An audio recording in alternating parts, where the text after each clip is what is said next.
Random acts of kindness, की चालता फिरता काहीतरी एक आपलं चांगलं करून टाकलं. याच्या मागची प्रेरणा उत्तम आहे, पण याचा परिणाम होतो का? तर गंमत म्हणून मी असं उदाहरण देईन की दरवर्षी त्याच खड्ड्यात झाडं लावणारी लोक आहेत. दरवर्षी त्याच खड्ड्यात इमानी इतबारी झाडं लावतात, पण लावलेल्या झाडाचं पुढे काय झालं हा फॉलोअप घेणं किंवा ग्रीन कव्हर वाढलं का हे बघणं हे फार कमी जण करतात. तर अनेक तरुण मुलं मुली चांगल्या उद्देशाने पण रॅन्डम ऍक्ट्स ऑफ काइंडनेस करत असतात. त्यातनं तिथनं सोशल प्रॉब्लेम सॉल्व्हिंगकडे आपल्याला देता येईल का? म्हणजे एखादा ब्रिज बांधायचं आहे, एखादं घर बांधायचं, हा ही प्रॉब्लेम आहे ना. तर इंजिनियर आपला असं जनरल मनात आला काहीतरी बांधून टाकलं असं नाही करत. तो त्याचे स्पेसिफिकेशन घेईल, नेमकं काय बांधायचं आहे, मटेरियल काय लागेल, कॉस्ट किती लागेल, खरंच टाइमलाईन काय आहे, किती वेळात बांधलं गेलं, तेवढं स्टडी आहे की नाही, हे सगळं आपण बघणार. तर तशा प्रकारचं ओरिएंटेशन सोशल ऍक्टिव्हिटीजनं येणं हे फार आवश्यक आहे. पण त्याच्यासाठी प्रश्न विचारते एका फॅकल्टीला, मुलं आपलं आपलं उत्तर शोधतो. अनेक कॉलेजेसमध्ये तरुण मुलं मुली ब्लड डोनेशन कॅम्प्स आयोजित करतात, फार चांगला आहे. स्वतःचं रक्त देत आहेत तर त्याच्यावरची प्रेरणा अतिशय स्तुत्य आहे. पण किती मुलं मुली ऍक्च्युली हे बघतात की ती जी गाडी जे ते ब्लड कलेक्ट करून तुमच्या कॉलेजच्या आवारात बाहेर पडली, तिचं पुढे काय झालं, व्हेअर डिड द ब्लड गो? ते खरोखरच जिथे गरज आहे त्या रक्तपेढीत गेलं की भलतीकडे कुठतरी गेलं? ज्या रक्तपेढीत गेलं तिथनं त्याचा उपयोग खरंच गरजूंना होतोय का?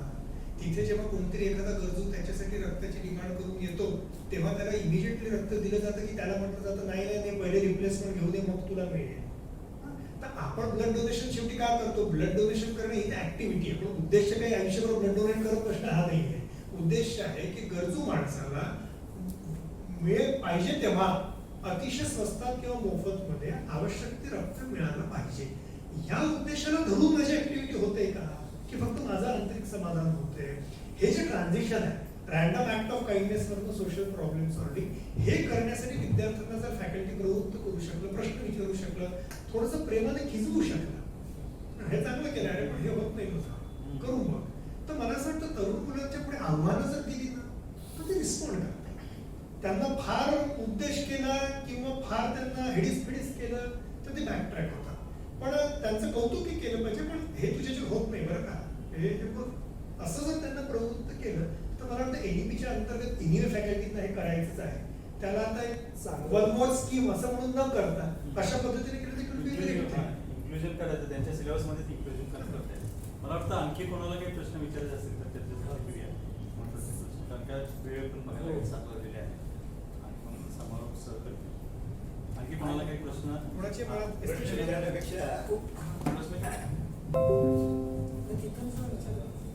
मला खरं अभिनंदन करावं वाटतं. तुम्हाला काही जनरेशन पासून आलेलं आहे ते जेनेटिक.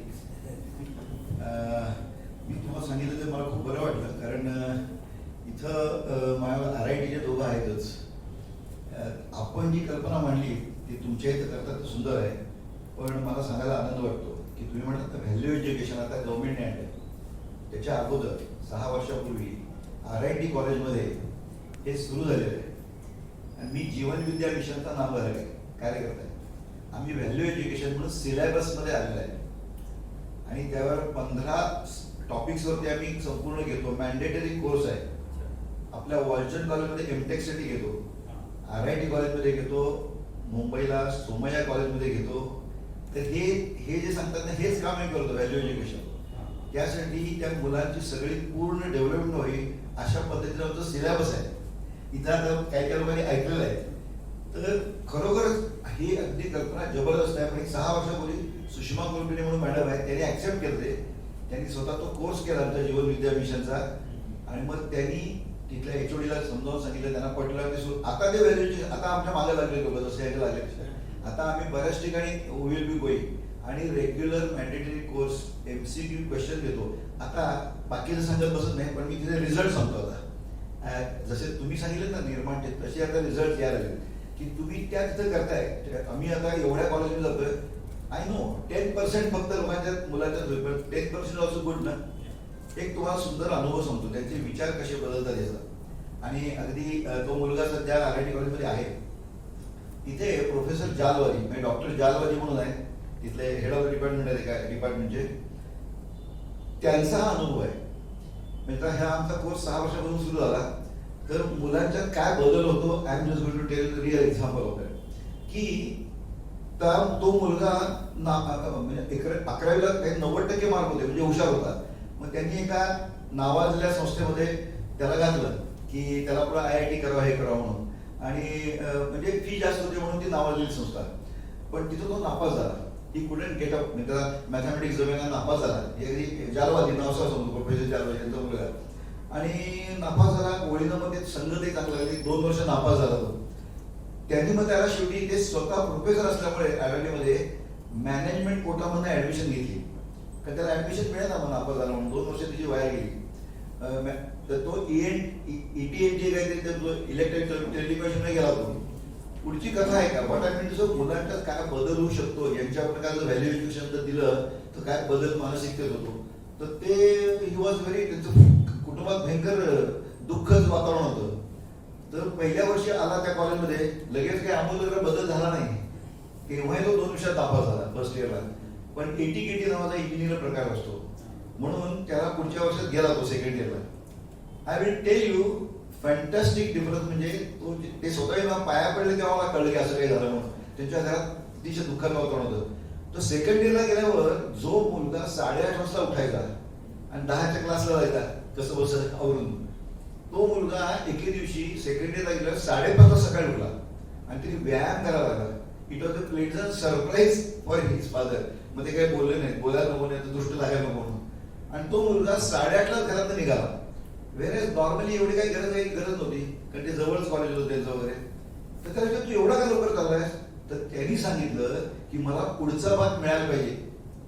Just imagine. पण कुठला सब्जेक्ट आहे, थोडा जीवन विद्या मिशनचा वर्क लाईफ बॅलन्स आणि व्हॅल्यू एज्युकेशन नावाचा सब्जेक्ट असतो, तो आहे. जस्ट इमॅजिन ना. बरं, मी म्हणले ठीक आहे, हे झालं, त्याला रिझल्ट काय आला. सेकंड इयरला he got very good marks. मी तुम्हाला रिझल्ट ओरिएंटेड सांगतोय. आणि थर्ड इयरला त्यांचा कॅम्पस इंटरव्ह्यू असतो तुमच्या याच्यामध्ये. तर तिथं आले सगळ्या कंपन्यांचे. आता त्याची उत्तरं सांगतो, जी उत्तरं इंजिनिअरिंग करायचा मुलगा देणार नाही. तुम्ही जर म्हटलात ना CV नो, त्याची उत्तर काय होती. बायचान्स काय झालं, हे त्याचा इंटरव्ह्यू 2 वाजता होता, पण समोर जालवादीनं स्वतःची lecture असल्यामध्ये he could not attend. ते 5 वाजता रिकामे झाले. तरी बघितलं अजून तो लाईन मध्येच बसला होता मुलगा. इंटरव्ह्यू व्हायचा होता, म्हणजे स्वतः तिथल्या कॉलेजमध्ये प्रोफेसर असल्यामुळे बाजूला वरून इंटरव्ह्यू ऐकला तिथला. आता तो 4th इयरला आहे मुलगा, बरं का. ऐकला म्हणजे उत्तर ऐकली. मोठ्या कंपनीवाले आलते, मल्टीनॅशनल वगैरे सगळे आलते. त्याला विचारलं, in case you get selected what will be attitude. Just see the he engineering college मुलांची उत्तरही अशी शोधत नाही. म्हणजे व्हॅल्यू एज्युकेशन दिलं काय फरक पडतो. त्यांनी उत्तर काय दिलं माहिती आहे. First I will keep myself physically healthy. If my physically I am healthy is good, then my mental health will be good, then I will be useful to the company. पहिलं उत्तर. दुसरं उत्तर, I will keep myself happy and people around my colleagues happy. I will help them. दुसरं उत्तर. आणि तिसरं उत्तर, I will be very grateful to your company. And now he is selected in 4 companies. म्हणजे हे अप्रिशिएट करतात interview घेणार सुद्धा. He is selected in TCS, Cognizant, Infosys, आणखीन परवा आणखीन एक होतं. व्हॉट आय मीन टू से, विचारसरणीत बदल होऊ शकतो. आता हे तर जबरदस्तच कार्य करतात, पण हे लार्ज स्केलवरती अशा पद्धतीनं देखील होऊ शकते. कारण आता मी सोमय्या कॉलेजमध्ये देखील 2 आहे, वाटचंद कॉलेजमध्ये आहे, इकडे सुद्धा आहे. तर हे मला सांगावंसं का वाटलं की yes, it definitely makes difference. Thinking process बदलणं तरच सगळं बदलतं, बाकी काही बदलत नाही. It is possible, it is possible. Thank you. Thank you sir. निर्माण बद्दल काही बोलायचं शंका असेल विचारायचं. सर नमस्ते. खूप छान तुम्ही सांगितलं अगदी थोड्या वेळामध्ये, त्याबद्दल अभिनंदन. मी सुधीर आरळी, जसं सरांनी सांगितलं मी RIT वरून आहे. आमचं एक जसं सिस्टीम फाउंडेशन, तसं आमचं नेत्रा RIT फाउंडेशन आहे की जो इन्क्युबेशन आणि स्टार्टअपसाठी काम करतो. आणि आम्ही Rajaram institute of technology engineering कॉलेजला कनेक्ट आहे. जसं तुम्ही आता म्हणाला की शेवटी तुम्हाला लिमिटेशन्स आहेत, नंबर ऑफ युथपर्यंत तुम्ही पोहोचू शकत नाही. तर मला वाटतं की ॲज अन इन्स्टिट्यूट किंवा आम्ही एखादं फाउंडेशन तुमच्या निर्माणशी कसं कनेक्ट होऊ शकतो की ज्यामुळं तुमची जी मोहीम आहे ते थोडंसं ग्रासरूटपर्यंत आम्हाला पण भले त्या लेवलला नाही पोहोचणार, पण ॲटलिस्ट त्याचं एक अवेअरनेस तरी आम्ही पोहोचू शकतो. असं काय कोलॅबोरेशन तुमच्यावर आम्हाला करता येईल का? तर तसं असेल तर आपल्याला थँक्यू. फार फार धन्यवाद तुमच्या कल्पनेविषयी, for the good work that you are मला वाटतं नक्कीच असं करणं शक्य आहे. एक तर RIT पहिले देखील निर्माणमध्ये काही मुलं मुली आलेली आहेत. तर मला असं वाटतं दरवर्षी RIT काही निवडक 10, 15, 20 जण जर येऊ लागली तर त्यांच्यावर आपल्याला एक सखोल काम करते. त्यामुळे ते बिकम काइंड ऑफ अँबॅसेडर्स की जे अवतीभोवती नवीन आयडियाचा प्रसार करतात. तर ते आपण नक्कीच करू शकतो.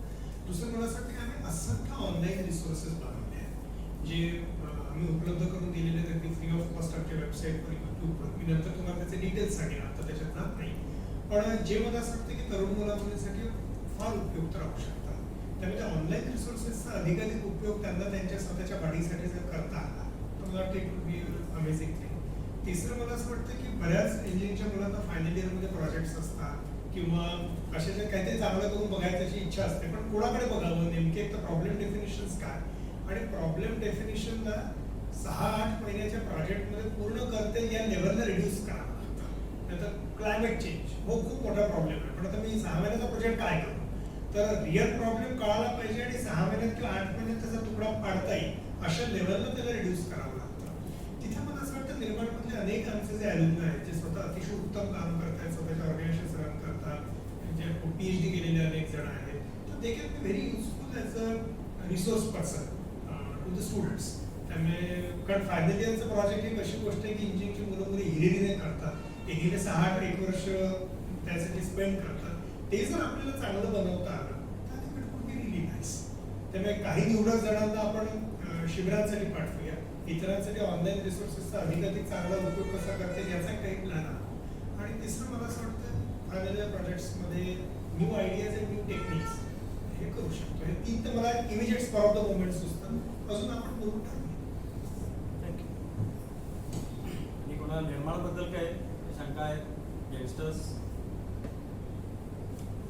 कारण मला अनुभवच एक सांगा असं वाटतं फक्त की जसं आम्हाला सांगितलं की माझ्या दोघी बहिणी निर्माणला गेल्यामुळं मी 18 म्हणजे घरात त्याची चर्चा असायची आणि मला ते खूप भारी वाटेल. आणि मी पहिल्या फील्डमध्ये एकदम ते भारावून गेलो होतो किंवा भारी वाटण्यातनंच त्याच्याकडे अट्रॅक्ट झालो होतो. आणि त्यातनंच मी फॉर्म भरला होता. 18 वर्ष पूर्ण झालेल्याला ठरलं होतं की आपण निर्माणला आपण पण जायचं, बहिणी गेल्यात म्हणतो. आणि तेव्हा मी तो फॉर्म भरला होता. तो फॉर्म लिटरली जसं अमृताने सांगितलं की प्रत्येक स्टेप एक एंड आहे. तो फॉर्म भरायलाच मला जवळपास 1 आठवडा लागला. आणि मी जसं सांगितलं की खरंच त्याच्या आधी आयुष्यात कधी जेवढा कुठल्याही गोष्टीबद्दल बसून विचार केला होता. मला अजून पण मी एक अनुभव सांगायचा की अमृताला मी फर्स्ट टाइम 10वीत एकदा भेटायला गेलो होतो तेव्हा त्यानं मला विचारलं होतं की तू मोकळ्या वेळेत काय करतोस, म्हणजे मोकळ्या वेळेत आयसोलेशन मिळालं की काय करतोस. आणि तेव्हा मोबाईल जस्ट मिळाला होता, म्हणलं मोबाईलवर गेम करतो किंवा फेसबुक. म्हणजे त्यांना मला तेवढंच विचारलं होतं आणि मग बाकीची त्यांची मी चर्चा ऐकत होतो. मग मला तेव्हा पहिल्यांदा लक्षात आलं त्याच्यामुळे की तरुणांना आम्हाला पहिला जरा जरी मोकळा वेळ मिळाला की फेसबुक, इन्स्टा, व्हॉट्सअप ह्याच्यात एवढा अडकून राहतो की कुठल्याही गोष्टीबद्दल 2 मिनिट विचार करायला पण आम्हाला वेळ मिळत नाही आणि ते लक्षात पण येत नाही. आणि मग फॉर्म भरल्यानंतर माझं इंटरव्ह्यूला सिलेक्शन झालं होतं आणि मी इंटरव्ह्यूला गेलो. जवळपास 1-1.25 तासाचा इंटरव्ह्यू झाला होता माझा. तो इंटरव्ह्यू माझ्यासाठी खरं सांगतो लाईफ चेंजिंग होता.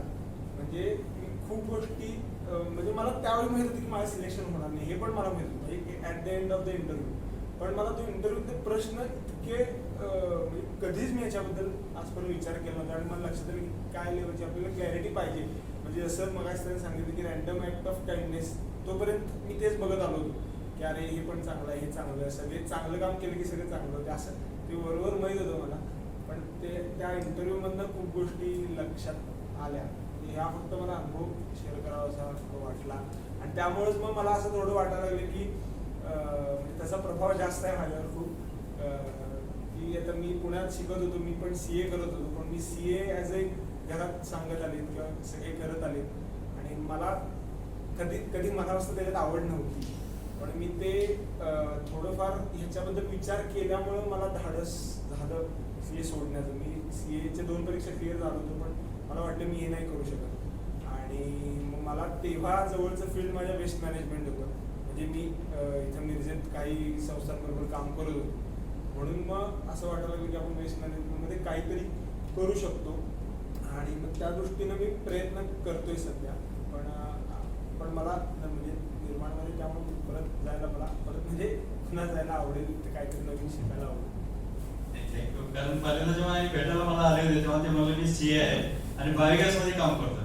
मला म्हणलं मायक्रोबायोलॉजी मधला मी त्याला हार घातला नाही. हे बायोगॅस मध्ये कसं, तर त्याला कारण हे म्हणजे मागणं जे मिळतं त्यांना काही विषयाचं आणि याचं काही हे नसतं. एकदा माइंड सेट झालेलं असेल, त्यांना जी मॅच्युरिटी आली हे सगळं होत जातं. त्यामुळं ते अतिशय उदाहरण आहे ते समोरच मला पण माहिती नव्हतं, आता जस्ट क्लॅरिफिकेशन झालं. एक क्वेश्चन हा समोर एक समारोपाचा प्रश्न घेऊ, जे खरोखर याच्याशी थेट रिलेट आहे की नाही मला माहिती, मला विचारायचं वाटतं, कारण तुमचा अनुभव आहे आपला. तर सध्या एकूण जे आपल्या समाजातलं जे वातावरण आहे, एकूण सगळ्या चळवळी किंवा या अनुषंगानं राजकारण, तर सध्याच्या शिशु तरुणाईला जर एक यातनं जर वाट काढायची असेल तर कुठल्या दिशेनं जायला पाहिजे असं वाटतं? सोशल मीडियावर ज्या पद्धतीने मुलं व्यक्त होत आहे, त्याच्यामध्ये तो समतोल किमान जो पाहिजे, एखादे जे मतभेद व्यक्त करताना तेही पाहिजे. मीडियाचे काही दुर्गुण आपल्या लोकांना चिकटा लागले. तर या सगळ्या परिस्थितीमध्ये सोशल मीडियाच्या या सर्वातून कसं जायला पाहिजे तरुणाने असं वाटतं? म्हणजे तुम्ही त्याच्यातल्या राजकीय दृष्टीने विचारताय की त्याच्यातल्या इमोशनल एक्सप्रेशनच्या दृष्टीने विचारताय? एकूण आपल्या परिस्थिती जी आहे, राजकीय आहे, वेगवेगळ्या चळवळीच्या पुढे असलेली आव्हान आहे, तर याच्यामध्ये व्यवहार कसा काढला पाहिजे असं वाटतं? मी वैयक्तिक स्वतःला विनोबांचा फॉलोअर मानतो. मी त्याला कधी बघितलं नाही, कारण मी पहिल्या व्हायच्या आधीच त्यांचा मृत्यू झाला होता. पण माझ्या घरामध्ये त्यांच्यासोबत खूप क्लोजली काम केलेले सगळे लोक होते. विनोबांच्या डेथ सर्टिफिकेटवर माझ्या बाबांची साईन आहे ॲज अ डॉक्टर. तर त्यांचं मी बरंच वाचन केलेलं आहे. माझ्या मते भारत भूमीमध्ये गौतम बुद्धानंतर पैदा झालेला मोस्ट एनलाइटेड ह्युमन बीइंग विनोबा आहे. विनोबांची अनेक पुस्तकं प्रसिद्ध आहेत. गीताई आणि गीता प्रवचन तर खूप प्रसिद्ध आहे. पण त्यांचं एक अतिशय छोटं 60 पेजचं पुस्तक आहे जे पॉलिटिक्सवर आहे आणि त्याचं नाव आहे लोकनीती. माझ्या मते इंडियन सबकॉन्टिनेंटमधनं तयार झालेला सगळ्यात फंडामेंटल पॉलिटिकल थॉट तो आहे. आज अनफॉर्च्युनेटली BSc पॉलिटिकल सायन्स करणाऱ्या लोकांना तुम्ही विचाराल तर त्यांना अरिस्टॉटल पासून रुसूपर्यंत सगळं शिकवतात, पण विनोबांचं लोकनीती कोणाला माहिती नसतं. तर लोकनीतीची जी काही संकल्पना आहे ती विनोबा म्हणतात की राजेशाही तर नव्हतीच पाहिजे आपल्याला, पण लोकशाही पण कशाला पाहिजे, म्हणजे शाहीच कशाला पाहिजे, लोकांची तरी शाही का असावी. सध्याची जी आहे ती तर लोकशाही पण नाहीये, ती पहिले तर लोकप्रतिनिधीशाही आहे आणि त्याची ती आता 2 जणांची शाही आहे एकूण देशामध्ये. तर म्हणजे पहिले लोकांपासून लोकप्रतिनिधीशाही आणि मग त्याच्यातनं एका पक्षाची शाही आणि मग त्याच्यातल्या 2 व्यक्तींची शाही, असा आपला तो हळूहळू एकाधिकार शाहीकडचा प्रवास चालू आहे. तर याच्या विरुद्ध लोकनीतीची दिशा आहे. तर ती काय आहे लोकनीतीची दिशा ही आता सांगण्याचा औद्धत्य मी करणार नाही. ते मूळ सोर्स मध्येच वाचायला पाहिजे. 60 पेजचं पुस्तक आहे. मी विनंती करेन की प्रत्येकाने मागवावं आणि वाचावं आणि ज्याला जमेल त्याला गिफ्ट करा. 40 रुपये आहे किंमत, काही फार मस्ती नाही आहे. तर तरुण मुलामुलींसाठी मला असं वाटतं राजकीय विचार म्हणून लोकनीतीचा विचार हाच आपल्याकडचा पर्याय आहे. बऱ्याचदा लोक भारावून जातात पॉलिटिकल लीडर्सकडे, जी अपॅरेंटली एक ताकद दिसते, एक फॉलोईंग दिसतं, एक त्यांचा काहीतरी असा दबदबा दिसतो आपल्याला. तो किती ढोंगळ म्हणजे काय ढोंगी आणि पोकळ आहे हे काल परवाच आपल्याला कळून आलेलं आहे की कशासाठी लोक कशा पद्धतीने गोष्टी बदलवतात. त्याच्यामुळे आता याच्यामध्ये कोणाच्या मागे किती गेले आणि ज्यांना स्वतःच्या राज्यात स्वतःच्या गल्लीत उभं राहून ठामपणे बोलता येत नाही, पण ज्यांना सुरतेला गुवाहाटीला पळावं लागतं, त्याला का म्हणावं. म्हणजे मी काही उद्धव ठाकरे शिवसेनेची मुळीच तरफदारी करत नाहीये. मला ते सरकार पडलं तर मला काही दुःख होणार नाहीये. पण is this the way that things happen? तर तिथे मला असं वाटतं की तरुण मुलं कधी कधी भारावून जातात. बरीच तरुण मुलं निर्माणमध्ये येणारे आम्हाला म्हणतात की पॉलिटिक्समध्ये जावं का, व्यापक बदल करता येईल, असं जेन्युइनली वाटतं म्हणजे लोकांना. पण दुर्दैवाने तसं काही होईल असं मला फार वाटत नाही. त्यामुळे लोकनीतीची दिशा पकडून स्थानिक ठिकाणी आपल्याला जास्तीत जास्त सक्षम असं काम कसं उभं करता येईल आणि हळूहळू राजकीय पक्ष आणि गव्हर्नमेंट ब्युरोक्रेसी यांच्यावरचं जे अवलंबन आहे तेच कसं कमी करता येईल ही मला वाटतं दिशा असली पाहिजे. म्हणजे जस्ट उदाहरण द्यायची म्हणून मी 2 कायद्यांचं उदाहरण देईन, पण माझ्या मते हे 2 कायदे भारतात झालेली सायलेंट रिव्होल्युशन आहे. हे फार लोकांना माहिती सुद्धा नाही. त्याच्यातला एक कायदा म्हणजे PESA, panchayat extension to scheduled area. हा इतका फंडामेंटल कायदा आहे आणि तो मला असं वाटतं राजकारणाने कळाला नाही की तो इतका फंडामेंटल आहे. त्यांनी आपलं बाप उसको कर दिया असं आहे. आणि दुसरा कायदा म्हणजे फॉरेस्ट राईट्स ऍक्ट, वन हक्क कायदा. आज या दोन कायद्यांना देऊन या देशातल्या इतक्या साऱ्या आदिवासी गावांमध्ये खरोखर स्वातंत्र्याची नवीन मूव्हमेंट चालू आहे की जिथे गावाला पहिल्यांदा तू एका स्कीमचा बेनिफिशियरी एवढ्या दृष्टीने न बघता तू मालक आहेस हे पहिल्यांदा रेकॉग्नाइज होतं की तुझ्या गावाच्या अवतीभोवतीचा जो जंगलाचा रिसोर्स आहे त्याचा तू मालक आहेस. तुझ्या गावामध्ये काय प्रकारचे नॉर्म्स असावे हे ठरवण्याचा तुला हक्क आहे. ग्रामसभा हे या देशातलं सर्वोच्च युनिट आहे, संसद नाही. सगळे पॉलिटिशियन आपल्याला काय सांगतात, संसद सर्वोच्च आहे असं ते का सांगतात, कारण ते तिथे बसतात म्हणून ते सांगतात की संसद सर्वोच्च आहे. संसद या देशात सर्वोच्च नाही आहे. मला संसदेचा अवमान नाही करायचा, पण संसद कुठून पैदा आली, तर या संविधानातनं पैदा झाली. संविधान कोणी दिलं, तर तुम्ही संविधानाची पहिलीच लाईन वाचा ना.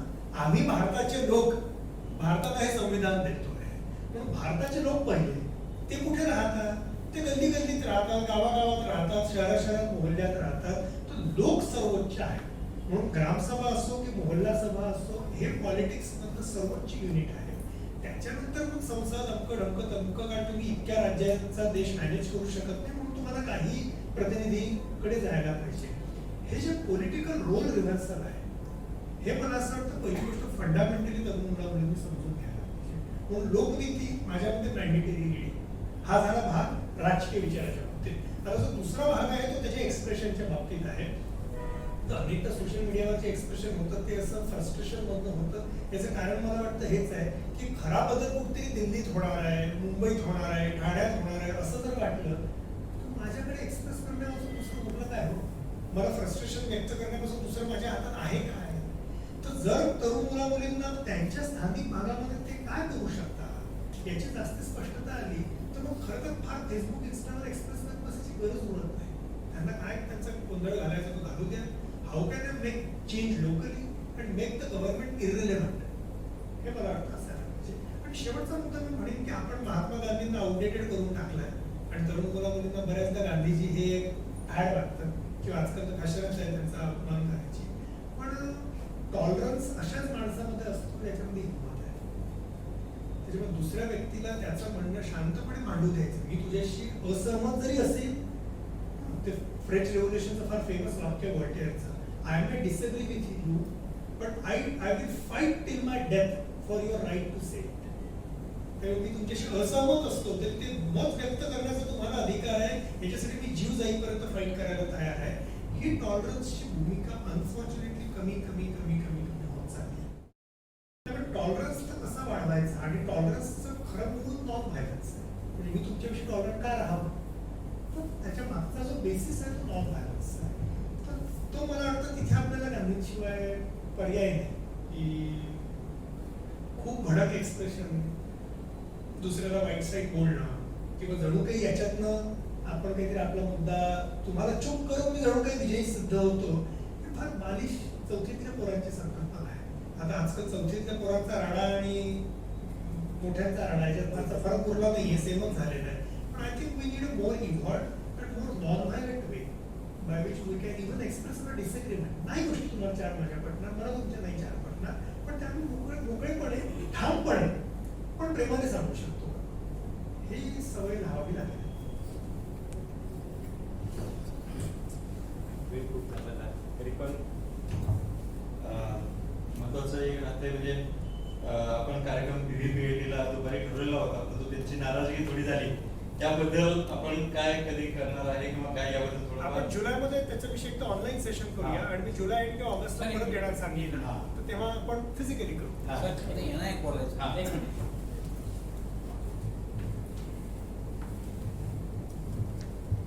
हे सगळं झालं. मी IIT मधनं हे केले, MTech केले. तर मला एक सुचवास वाटतं की तुमची निर्माण हे ती IIT मध्ये इंट्रोड्यूस करता येईल.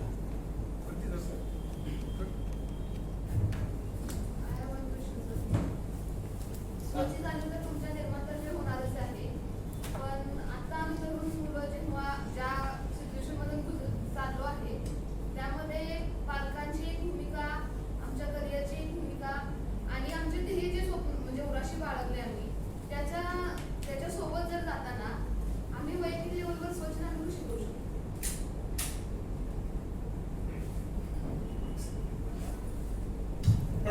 तुझा जो प्रश्न आहे तू पालकांचा उल्लेख केला म्हणून पालकांसोबतचा संघर्ष हा मुद्दा आहे का त्याच्यातला?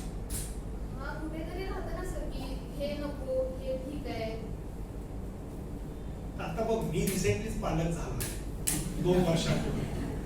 माझ्या लक्षात एक गोष्ट आली आहे आणि it's a new experience for me. आमचा 2 वर्षाचा मुलगा आहे, त्याचं नाव अर्जुन आहे. What I realised in last 2 years is he is a completely autonomous human being. तो 2 वर्षाचा आहे म्हणून त्याला काही कळत नाही असं मुळीच नाही. त्याला खूप कळतं, मलाच कळत नव्हतं की त्याला किती कळतं. He knows his mind. त्याला जर विचारलं की तुला आता आंबा खायचा आहे की तुला बाहेर फिरायला जायचं आहे, तो स्पष्ट उत्तर देतो ग. त्याला माहिती आहे त्याला काय करायचं आहे ते. तर आता माझ्यासाठी तर हा फार नवा अनुभव आहे. लकीली माझ्या आई वडिलांनी मला खूप चांगलं ग्रूम केलं आणि वाढवलं असं मला वाटतं. त्याच्याविषयी मी त्यांचं कृतज्ञ आहे. I will try to be as good a father as I will be. पण मला असं वाटतं पालकांना हे रिअलाइज करावं लागणार आहे की त्यांनी जन्म दिल्यानंतर आता तो ऑटोनॉमस इंडिव्हिज्युअल आहे. त्याला तुम्ही काही संस्कार आपण जरूर देऊ, काही आपले मत विचार त्याच्यापर्यंत एनिवे पोहोचतील, पण आपली कार्बन कॉपी निर्माण करणं किंवा माझ्या जीवनाविषयी यस नोच्या ज्या काही संकल्पना आहेत त्याच त्याने फॉलो कराव्या असं जर म्हणलं तर भारतामध्ये अनफॉर्च्युनेटली तरुण शरीरामध्ये अनेक म्हातारी माणसं राहत आहेत. कारण ती त्यांच्या आई वडिलांचं ऐकून जगत आहेत. त्यामुळे त्यांच्यापेक्षा 50 वर्ष मोठ्या लोकांचंच आयुष्य जगत आहे. ती फक्त शरीराने तरुण आहे. तर ते सॅड आहे. त्यामुळे तिथे स्टँड घ्यावा लागेल पुढे. त्याला काही पर्याय नाही. तिथे थोडासा एखाद्याला संघर्ष होऊ शकतो. तिथे नम्र राहावं, कारण ते शेवटी आपलेच पॅरेंट्स आहेत. त्यामुळे त्यांना अद्वा बोलणं हे काही आपण मुळीच एनकरेज करणार नाही. पण पॅरेंट्स आहेत म्हणून त्यांचं सगळं ऐकायला पाहिजे का? मुळीच नाही. तर ते प्रयत्न करायला पाहिजे. तू जर आमच्या युट्यूब चॅनलवरचे काही व्हिडिओज बघितले, अनेक तरुण मुलामुली त्यांच्या स्वतःच्या स्टोरीज शेअर केल्या की ते जे काही आज करतायत ते करताना सुरुवातीला त्यांना कशा प्रकारचा संघर्ष झाला, त्यांनी तो कसा डील केला, आणि आता त्यांचे पॅरेंट्स खुश आहेत. कारण त्यांना शेवटी आपल्या मुलाचं किंवा मुलीचं चांगलं होऊन हवं आहे. इनिशियली ते वेळेला अप्रेन्सिव्ह की खरंच होईल की काहीतरी चुकमुक होईल म्हणून ते आपले विचार फोर्स करत होते. तर तसा काहीतरी मार्ग काढावा लागेल.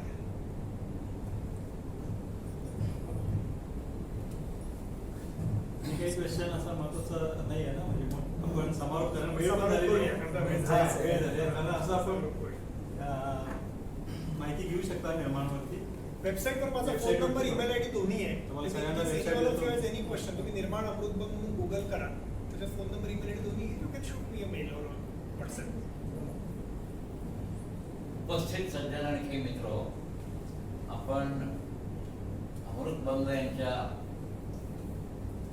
निर्माण कार्याबद्दल संवाद साधण्यासाठी आज इथे एकत्र जमलो.